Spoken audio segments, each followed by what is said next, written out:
Welcome to the Urban Herald.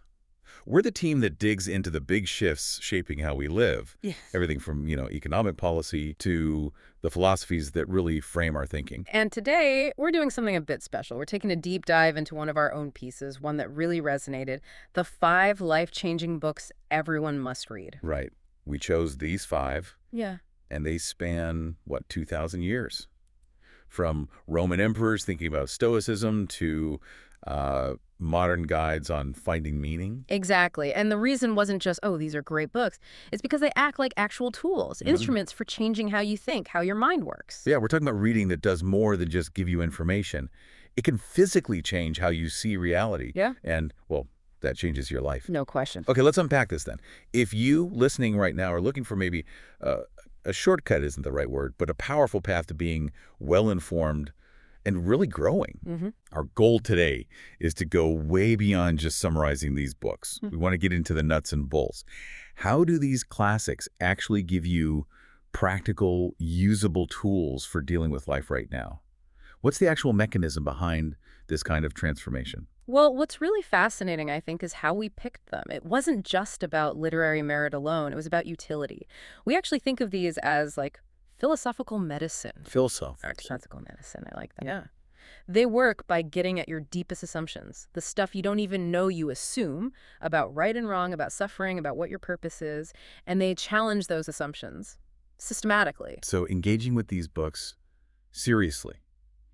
It's like signing up for a mental renovation. That's a good way to put it. A deliberate overhaul of your core beliefs. Yeah. And it's crucial to say, we're not just talking metaphorically here, are we, about change. There's actual science behind this. Cognitive science, neuropsychology.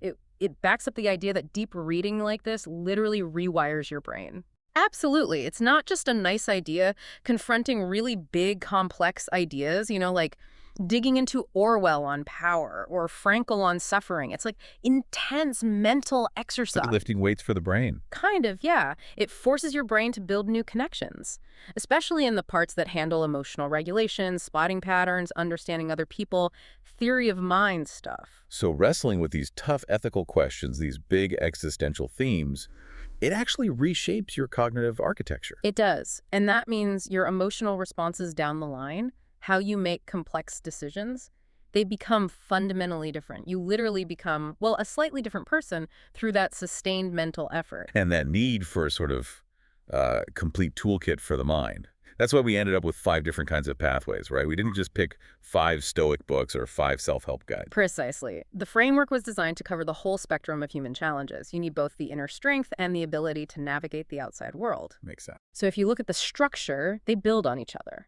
You start with Stoicism for, say, emotional resilience, handling stress day to day. Then you move to existential psychology, finding meaning when things get really tough. Okay. Then political awareness through allegory, understanding the systems around you. Then maybe spiritual guidance, connecting with intuition, your purpose. And finally, these really radical philosophical frameworks for, actively creating yourself. Right. Self-overcoming. If we connect this to the bigger picture, that balance is so important, isn't it? I mean, lots of people grab onto one philosophy, one book for everything. Right, and that creates blind spots. It creates vulnerabilities. Yeah, like if you only focus on inner discipline, like Aurelius, but you miss Orwell's point about external manipulation. Yeah.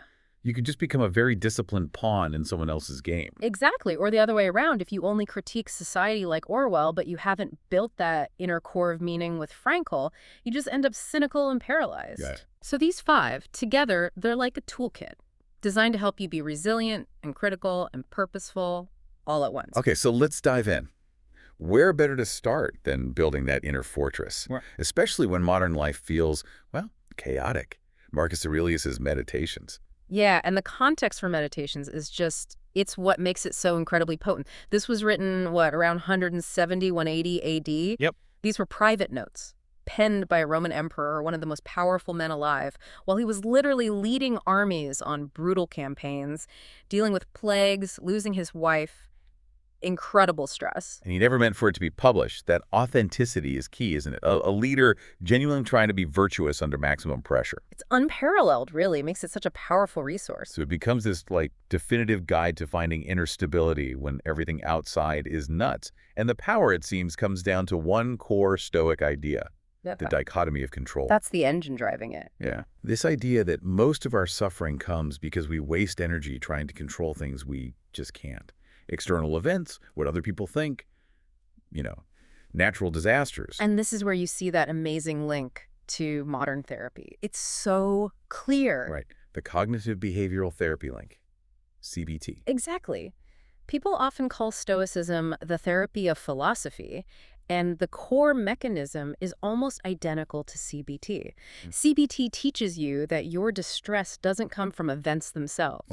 But from how you interpret them, Yeah. your thoughts about the event. Precisely. And Aurelius says this directly, something like, if you are distressed by anything external, the pain isn't due to the thing itself, but to your estimate of it. And they say you have the power to revoke at any moment. That's the line. It's powerful. It is. It puts the power back in your hands. And this isn't just passive acceptance, is it? It's an active mental job. Like, if you're facing job uncertainty today, Aurelius would say, stop trying to control the economy or the hiring manager's decision. You can't. Right. Focus intensely on what you can control, your effort, your integrity, your perspective on the situation. That active reframing. That's the same cognitive restructuring they teach in therapy now. It really is. It makes meditations the ultimate handbook for managing anxiety, especially now with constant information overload. And the format helps too, doesn't it? Yeah, it's not one long argument. It's short reflections, little nuggets. Exactly. Brief, unconnected thoughts. You don't need hours. You can read one little 2-line thought about dealing with a difficult colleague or a moment of failure. And just absorb that lesson, carry it into your day. Right. That accessibility is probably why it's still the most widely read piece of ancient philosophy. It just works. Okay, so we've used Aurelius to build that foundation of inner discipline, controlling our response to things. Now, we need to tackle maybe the ultimate test, finding meaning within suffering itself, which brings us straight to Viktor Frankl, Man's Search for Meaning. Ah, Frankl. This book, it just stands apart because of where it came from. Its origin is so extreme. An Austrian psychiatrist, a Holocaust survivor. Yeah, and his work is this definitive testament to our ability to take overwhelming suffering and not just endure it, but transform it into strength, into clarity. It's that unique mix, isn't it? Brutal first-hand testimony from the concentration camps, combined with this universal wisdom he developed by watching, by observing what made people survive. Exactly. And his experience led him to, well, really revolutionize a part of psychology. His big insight, the core of what he called logotherapy. It's simple, but so radical. That our main drive isn't Freud's will to pleasure or Adler's will to power. No. It's the will to meaning. That's what drives us, fundamentally. When everything else is stripped away, comfort, safety, security, the one thing you still have is your choice. Your choice to find a purpose in it all. And he saw proof of that in the camps. Stark proof. Absolutely. He observed that the ones who survived compared to those who quickly gave up. The difference was often internal. Did they have a future goal? Someone waiting for them? A task they felt they needed to finish? That famous quote he popularized from Nietzsche. He who has a why to live for can bear with almost anyhow. That's the one. That deep sense of purpose literally improved survival rates, even under unimaginable conditions. So how does that insight help someone today? Someone grappling with, say, modern anxiety or feeling lost in their career? It seems like a huge leap. It is, but it offers profound comfort because it shifts your focus completely, away from external stuff like job titles or salaries. Frankl gives really practical guidance with his 3 pathways to meaning. These are available to us now, no matter what's happening. Okay, what are they? So the first is creating something or doing meaningful work. Contributing something unique, beyond just yourself. Could be art, service, your job. Right, making a difference. The second is experiencing something beautiful or connecting deeply with someone through love. Finding joy, just in being alive, in connection. Okay. And the third, this is the toughest one, maybe the most transformative. It's choosing our attitude toward unavoidable suffering. Ah, so if you can't change the situation, you can change yourself. You choose how you respond. And in doing that, you can give the suffering meaning. Maybe it's a test of your spirit or an opportunity to achieve something unique because of the hardship. that's the Franklian breakthrough. It is. And it poses a really interesting question for us today, doesn't it? Our crisis of meaning often comes from having too much choice, too much comfort, maybe. Not necessarily from intense suffering. That's a challenging thought. Frankl teaches that meaning isn't something you just invent. You have to discover it. And you discover it through taking responsibility. So for someone feeling adrift in their career, the advice isn't wait for the perfect job title to give you meaning. No. It's about identifying what purpose already exists in your life. Maybe your role as a parent, a friend, a mentor, a volunteer. Focus on fulfilling that responsibility right now. Don't wait for some grand external thing to magically provide meaning. Find it in what you're already doing. Okay, so we've built inner resilience with Aurelius. We found our anchor in meaning with Frankl. Now we need to look outward. We need to understand the systems, the external structures that can sometimes, well, try to mess with that purpose. Which leads us perfectly to George Orwell's Animal Farm. Yeah, Animal Farm. Published in 1945, it's just a masterful political allegory, isn't it? And so deceptively simple on the surface. Right. Historically, it was aimed squarely at Stalinism, the betrayal of the Russian Revolution. But its core insights about how power corrupts, how language gets twisted, they are just terrifyingly relevant to any system today. Political systems, corporate structures, you name it. And the genius is its accessibility. It's short, pretty easy to read, but the depth, it really makes you think. Definitely. That story, animals overthrowing the humans, full of hope, only to end up under the tyranny of the pigs. It's this timeless blueprint for how revolutionary ideals, whether political or even in a company, can get warped by power. Unchecked power. And for this deep dive, the crucial lesson has to be about the corruption of language. It feels more relevant now than ever. Oh, absolutely. We have to look closely at that chilling slide. From the initial ideal, all animals are equal, To the final, twisted version. All animals are equal, but some are more equal than others. Right. Orwell shows brilliantly how the very language used to promise freedom becomes the tool used to crush it. It makes it almost impossible for the others, the non-pigs, to even articulate what's wrong anymore. In reading it gives you this vital self-defense kit for navigating today's world, doesn't it? With the constant flood of curated information. It really does. The book teaches you to spot basic propaganda techniques. Squealer constantly rewriting history. Using fear to justify everything. Constructing scapegoats like Snowball. It's all there. We have to talk about Boxer, the horse. Boxer, yes. The dedicated, loyal workhorse. He's the embodiment of the exploited working class, isn't he? His only answers are, I will work harder, and Napoleon is always right. That blind loyalty, that refusal or inability to think critically. It leads directly to his betrayal. Sold off to the knacker when he's no longer useful, his fate is this ultimate brutal warning against just going along, against intellectual laziness when facing power. It shows the personal cost of not thinking for yourself. Exactly. In our world now, with algorithms feeding us what we already believe, with deepfakes, with media so polarized, Orwell's lessons feel prophetic. Animal Farm isn't just about history. It's a manual for thinking for yourself in a world that constantly tries to herd you into groupthink. It forces you to question every story, every claim of authority. Ask, why are they telling me this? Okay, so we've got Orwell's skepticism as our defense shield. But if we question everything external, what guides us forward, we need something else. Which brings us to Paulo Coelho's The Alchemist. This seems to pull the focus back inside, trusting intuition, trusting the universe. Right, it's the necessary counterbalance. The Alchemist, I mean, it's a global phenomenon. Translated into, 80 languages, sold 150 million copies. And it presents this message that's simple on the surface, but incredibly motivating.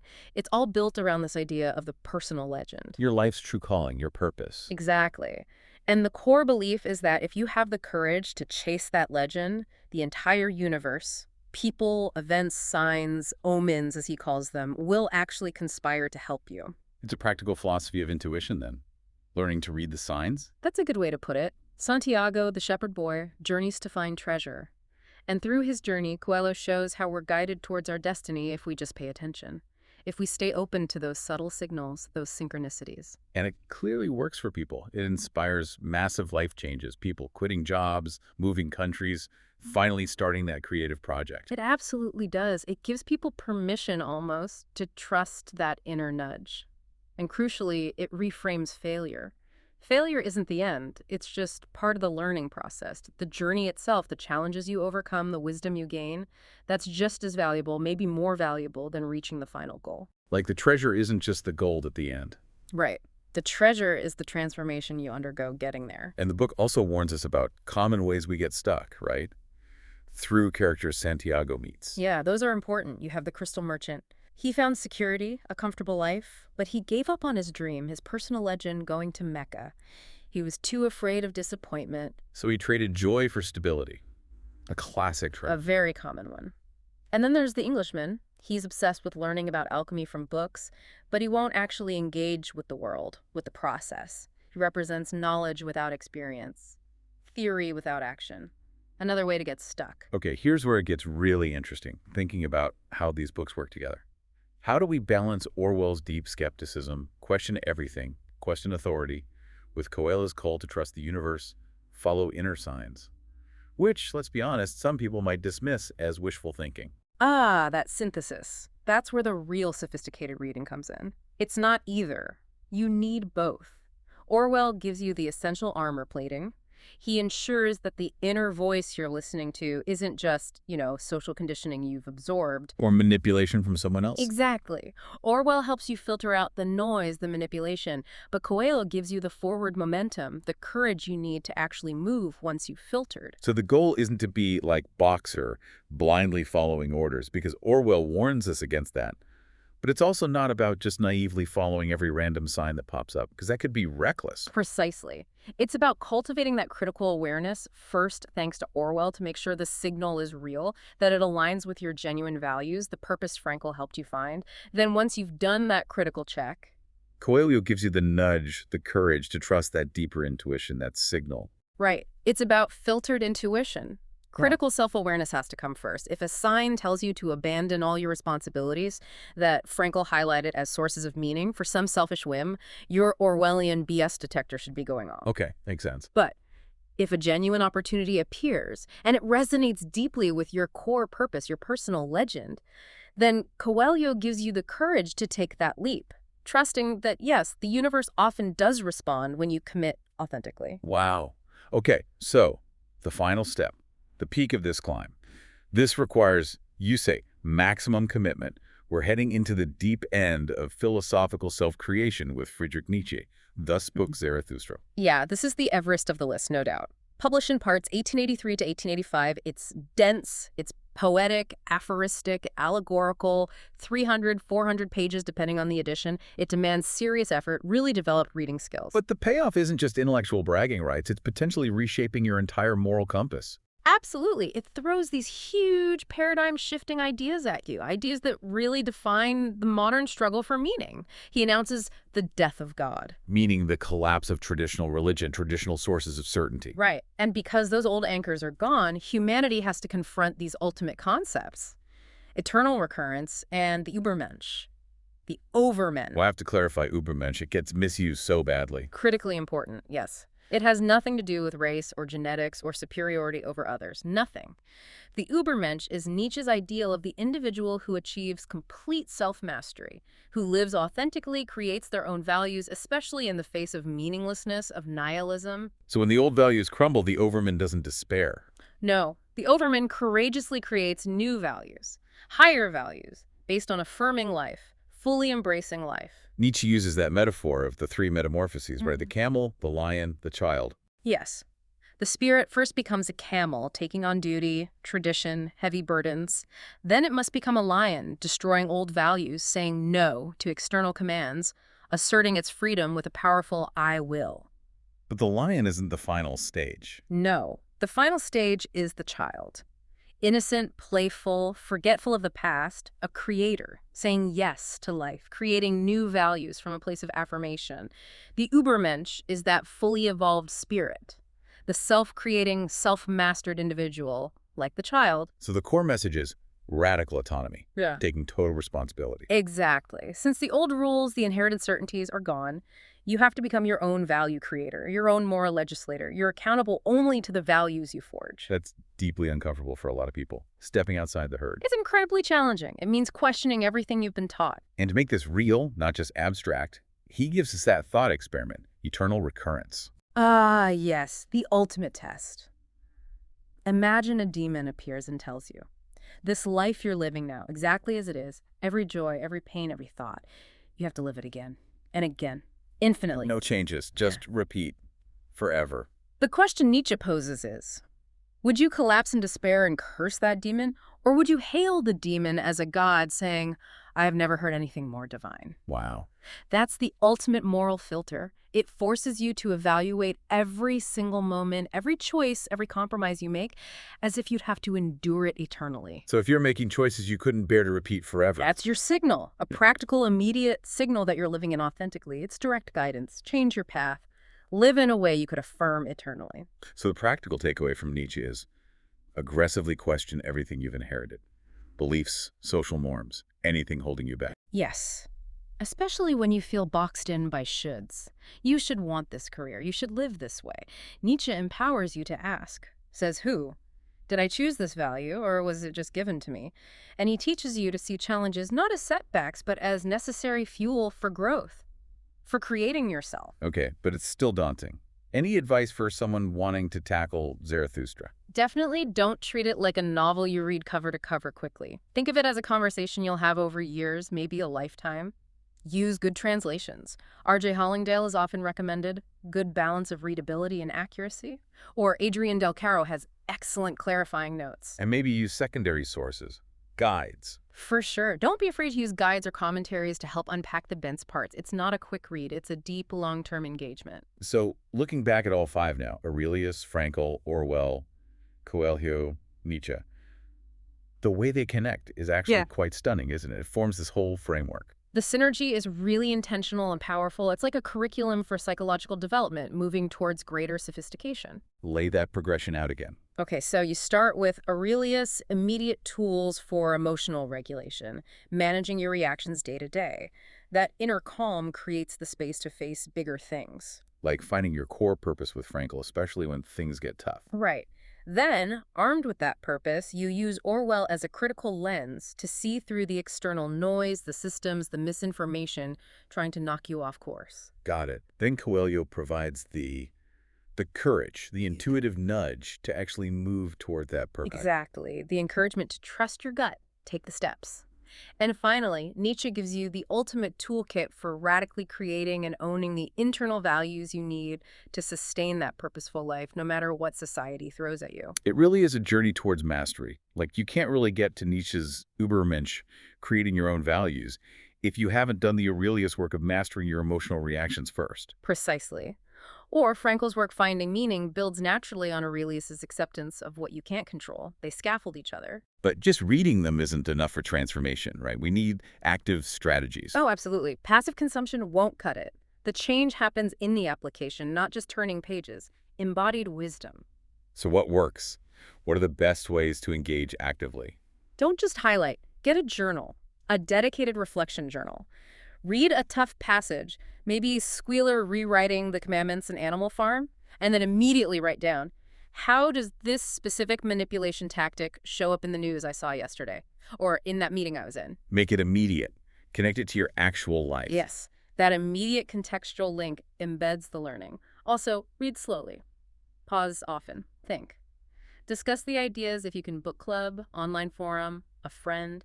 10 focused pages of meditations with real reflection beats rushing through a whole section just to finish it. Exponentially more impactful. Depth over speed, always, for these books. And we can even pull out specific exercises from each book's core message. Definitely. Like with Aurelius, actually practice a Stoic technique. Try negative visualization. Spend 5 minutes seriously contemplating losing something you value. It sounds grim, but it forces gratitude and builds resilience for when things do go wrong. Okay, for Frankl. Don't just nod along about meaning. Write your own purpose statement. Make it concrete, non-material. My purpose is to bring clarity and kindness to my interactions. Something like that.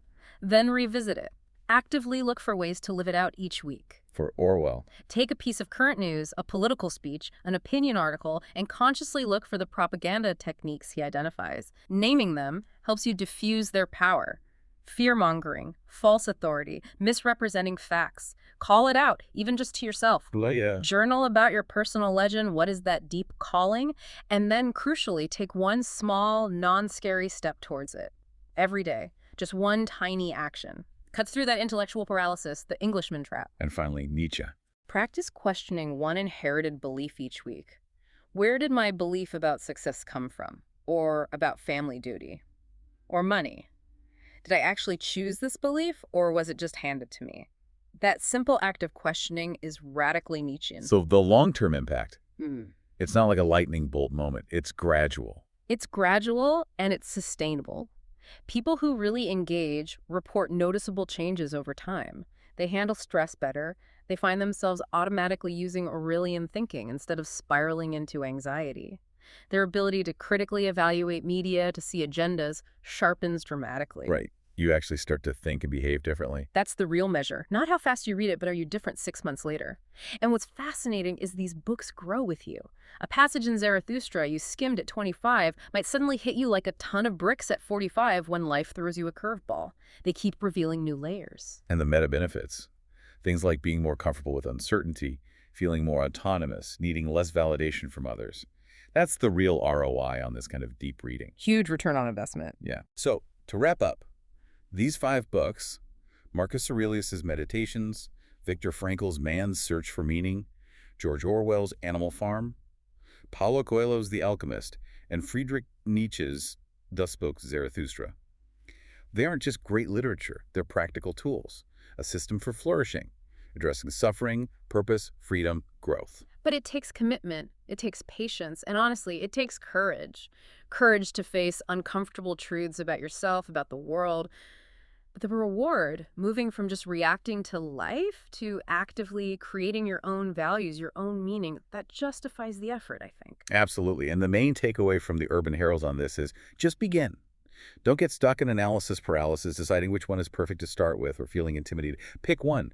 Maybe the accessibility of The Alchemist calls to you. Maybe the deep challenge of Zarathustra. Just start. The transformation begins with turning that first page and deciding to really engage. Because these books, they don't just change how you think. If you let them, they really can change who you are. They provide that deep philosophical fuel your mind needs to grow authentically. So we'll leave you with a final thought to chew on, putting this into action right now. Think about those big concepts. Nietzsche's Übermensch, your highest potential self, and Coelho's personal legend, your unique purpose. What is the single biggest limiting belief you've inherited? From society, family, wherever. The one belief that's holding you back right now. What if you chose consciously to just discard it today? That's a powerful question. Because your life 6 months from now, it really could hinge on the courage of that decision you make today.